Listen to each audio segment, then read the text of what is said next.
जय हिंद क्लास। आज की वीडियो में हम पढ़ेंगे चाइना, ताइवान, मंगोलिया और कोरिया के बारे में। आप लोग को आशा है कि आपको आसियान और सार्क पढ़ा दिए थे।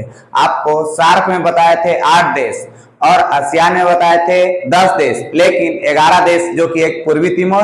और आगे की वीडियो में हम पढ़ रहे हैं ईस्ट एशिया की तरफ। तो ईस्ट एशिया में कौन से देश आ जाएंगे?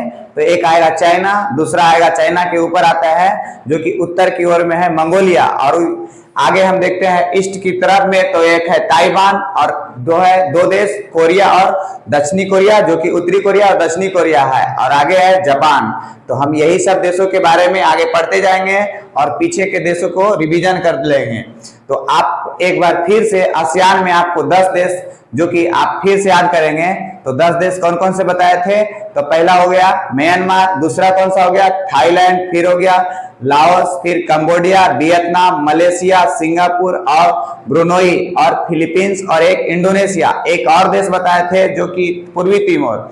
आगे हम देखेंगे तो चाइना के बारे में जो कि ईस्ट एशिया में। तो देखिए चाइना है जो कि एशिया का अजगर, मतलब कह सकते हैं एशिया का मरीज या एशिया का अजगर, मतलब कि बहुत शक्तिशाली देश की मतलब के तौर पर देखेंगे तो ये परमाणु संपन्न देश है। और यहाँ जो है कि ये औद्योगिक क्षेत्र में मतलब कि एक तरह से कह सकते हैं बिजनेस के एरिया में बहुत ज्यादा डेवलपमेंट किया हुआ है चाइना। तो देखिए चाइना है जो कि एशिया का मरीज कहते हैं। यह क्षेत्रफल की दृष्टि से तीसरा बड़ा देश है, जबकि भारत क्षेत्रफल की दृष्टि से 7वां बड़ा देश है और पहला नंबर में हो जाता है रूस। ठीक है, तो आगे देखते हैं जनसंख्या के आधार पर यह दूसरा बड़ा देश है, लेकिन 2011 के अनुसार यह पहला नंबर पर था, लेकिन अब क्या है? दूसरा नंबर पर। ये इसकी जनसंख्या है जो कि 142 करोड़ 30 लाख और 80 हजार है, जबकि इससे आगे पहला नंबर पर भारत है जिसकी जनसंख्या 142 करोड़ 50 लाख और यहां तक पहुंचा हुआ है। तो इससे अधिक जनसंख्या भारत का हो गया, नंबर 1 जनसंख्या तो भारत हो जाएगा। आगे देखेंगे तो इसकी राजधानी बीजिंग है जो कि पीली नदी के पर बसा हुआ है। इसका राष्ट्रीय भाषा है चाइना का मंडरीन भाषा। ठीक है, तो आगे इतना तक आप फिर से इसको याद कर लीजिए। कह रहे हैं कि चाइना एक तरह से पठारी एरिया है, जबकि इसका 50% भाग पर पर्वत है। कितना परसेंट पर? 50% पर, जबकि 35% पर पठार या पहाड़ी, जैसे कि तिब्बत पर कब्जा किया हुआ है। तो इस तरह से चाइना का 50% भाग क्या है? पर्वत है, और 35% भाग पठार है और यह पहाड़ी कह सकते हैं। सिर्फ 15% पर मैदान है।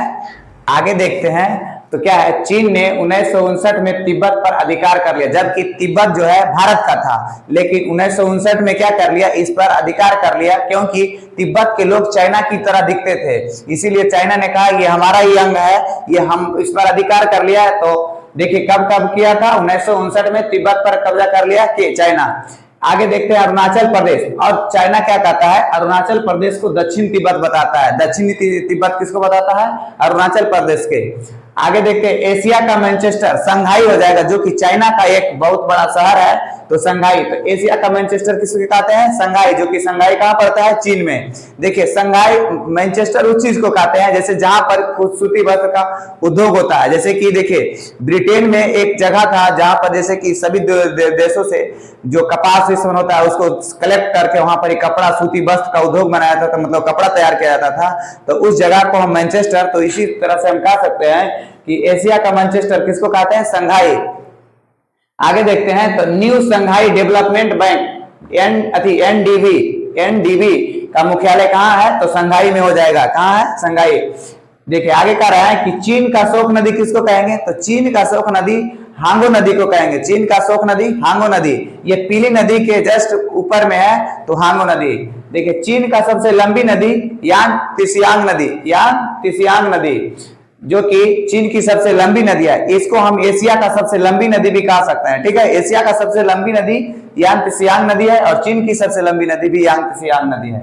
एशिया का अजगर, इन एशिया का अजगर आपको शुरू में बता दिए थे कि एशिया का अजगर किसको कहेंगे? चीन का। मंगोलिया जो है चीन के उत्तर में है और रूस के दक्षिण में है। ये दोनों देशों के बीच में स्थलबद्ध देश है, इसीलिए मंगोलिया जो है दूसरा विश्व का सबसे दूसरा स्थलबद्ध देश है। देखिए बफर कंट्री उसको कहते हैं दो बड़े देशों के बीच में, मतलब कि एक छोटा सा देश, उसको बफर कंट्री कहेंगे, जो कि स्थलबद्ध है। जैसे कि मंगोलिया ये बफर कंट्री है। आगे देखते हैं, इसकी राज्य सीमा कजाकिस्तान से नहीं लगता है, जबकि दुनिया का सबसे बड़ा देश स्थलबद्ध देश कजाकिस्तान ही है। तो इसकी सीमा किससे नहीं लगता है? मंगोलिया से नहीं लगता है। कजाकिस्तान मंगोलिया का सीमा जो है कजाकिस्तान से नहीं लगता है। आगे देखते हैं ताइवान जो है कि एशिया के चाइना के पूर्वी भाग में वह बसा हुआ है। ताइवान जो है ये चाइना इसको कहता है कि हमारा अंग है, लेकिन ताइवान कहता है कि चीन भी हमारा है। तो ये दोनों देशों में विभाजित होते रहता है। देखिए ताइवान है या स्वतंत्र देश है, लेकिन ताइवान में सबसे अधिक उत्पादन सिलिकॉन का होता है। दुनिया इसको बचाना चाहता है, ताइवान इसको हड़पना चाहता है। देखिए ताइवान में सिलिकॉन है, जो कि आप लोग जितना भी मोबाइल कंप्यूटर सभी में चलाते हैं तो उसमें सिलिकॉन का प्रयोग किया जाता है। ये मतलब कि जितना हमको विद्युत चाहिए उतना ही मतलब कि विद्युत को ट्रांजैक्शन होने देता है। तो देखिए दुनिया का मतलब कि 60% सिलिकॉन उत्पादन ताइवान करता है, इसीलिए चाइना इसको हड़पना चाहता है। चाइना अगर ताइवान को हड़प लेगा तो सारी दुनिया उसके अंडर में हो जाएगा, क्योंकि ताइवान सिलिकॉन देवे नहीं करेगा तो फिर पूरा दुनिया का मतलब कि एक तरह से दबदबा हो जाएगा चाइना को। इसीलिए सभी दुनिया का इसको ताइवान को बचाना चाहते हैं और चाइना इसको हड़पना चाहता है। कोरिया जो है चाइना से सटा हुआ है।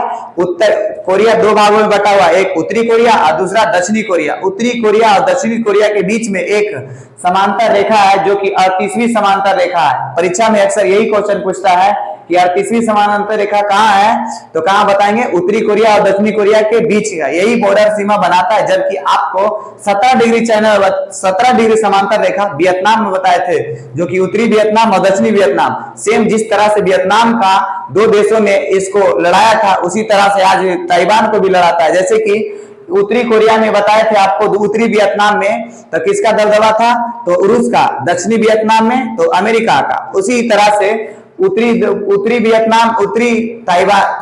कोरिया में किसका दबदबा रहता है? रूस का। और दक्षिणी कोरिया में अमेरिका का। ये दोनों देशों में एक उसको हथियार देता था, दूसरा इसको। और इसी तरह से शीत युद्ध यानी कि कोल्ड वार में ये ताइवान और उत्तरी कोरिया और दक्षिणी कोरिया में दोनों के बीच विवाद होते गया। लेकिन जब रूस ने 1991 में मतलब कि वो जब टूटा तो वो कमजोर होता गया, इसीलिए उसको उत्तरी कोरिया को वो ज्यादा ध्यान नहीं दिया और दक्षिणी कोरिया पर अमेरिका ने ध्यान दिया। लेकिन जब उत्तरी कोरिया किससे मिल गया जाके? चाइना से। आज उत्तरी कोरिया चाइना का फेवर है और मित्र बना हुआ है। और दक्षिणी कोरिया, देखिए उत्तरी कोरिया जो है ये दो प्रायद्वीपीय देश है। कैसा देश है? प्रायद्वीपीय देश है, जिस पर दो देश बसा हुआ, एक उत्तरी कोरिया और दक्षिणी कोरिया। ये दोनों के बीच का कितना डिग्री समांतर रेखा? 38 डिग्री समांतर। कहेगा 38 डिग्री समांतर रेखा किसको किसको अलग करता है? तो उत्तरी कोरिया और दक्षिणी कोरिया को। देखिए आगे कह रहे हैं उत्तरी कोरिया ये परमाणु संपन्न देश है। उत्तरी कोरिया में परमाणु संपन्न देश है, इसके पास परमाणु बम है। चीन से सटा हुआ है, या चीन का मित्र है, या गरीब देश है। उत्तरी कोरिया गरीब देश है, इसीलिए चीन के साथ दोस्ती बनाया हुआ रखा है। अब ऐसे भी चीन खोजता है गरीब देश को। देखिए दक्षिणी कोरिया यह विकसित और शांत देश है, ये पूरा शांत देश है, लेकिन इस पर इसके साथ कौन है? अमेरिका है। आगे देखते हैं तो क्या बोल रहे हैं? 38 समांतर रेखा, ये तो आपको बता दिए। Asian tiger. कौन? Asian tiger. तो इसमें 4 देश आते हैं जो कि बहुत विकसित, मतलब एक तरह से विकसित देश को एक टाइगर कहा जाता है। तो एशियन टाइगर किसको कहे जाएंगे? तो ताइवान को कहेंगे। एक दक्षिणी कोरिया हो जाएगा, और सिंगापुर, जो कि बोल रहे थे कि दुनिया का सबसे अधिक कंटेनर वाला बंदरगाह कहाँ होगा? कि सिंगापुर में। और दूसरा क्या है? हांगकांग भी चीन का एक शहर है जो कि बहुत विकसित है। तो ये इसको हम कह सकते हैं एशियन टाइगर। देखिए आप लोग एक बार फिर से सार्क और आसियान ये सभी और ईस्ट एशिया के सभी देशों को एक बार काउंट करेंगे। आप हमारे साथ बोलते जाइए। जैसे कि आप लोग को आसियान में सार्क में पढ़े थे 8 देश, तो पहला कौन सा हो जाएगा? मालदीव, श्रीलंका, भारत, पाकिस्तान, अफगानिस्तान, नेपाल, भूटान और बांग्लादेश। ये 8 देश को याद कर लिए। फिर आते हैं क्या? आसियान में Myanmar, Thailand, Laos, Cambodia, Vietnam, Malaysia, Singapore और ब्रुनई, इंडोनेशिया और फिलीपींस और एक पूर्वी तिमोर। आगे देखते हैं ईस्ट एशिया में, तो बताए थे कि चीन, मंगोलिया, मंगोलिया जो कि स्थलबद्ध देश है, तो चीन, मंगोलिया, ताइवान, उत्तरी कोरिया, दक्षिणी कोरिया, जापान। नेक्स्ट वीडियो में हम पढ़ेंगे सेंट्रल एशिया के बारे में। तो यहां तक आपको याद होगा। और देखिए एक देश अभी और छोड़े हैं, जापान। जापान को हम कल सिर्फ जापान के बारे में बता देंगे और कहां जो है कि परमाणु बम गिरा था। आज जापान दुनिया से नहीं लड़ना चाहता, ये शांति पूर्वक जीना चाह रहा है और जीता भी है। इसको इस पूरा वीडियो हम कल पढ़ेंगे किस पर, जापान के बारे में। आज की क्लास हम यही एंड करते हैं और आज आगे हमारे साथ बने रहिए। जय हिंद।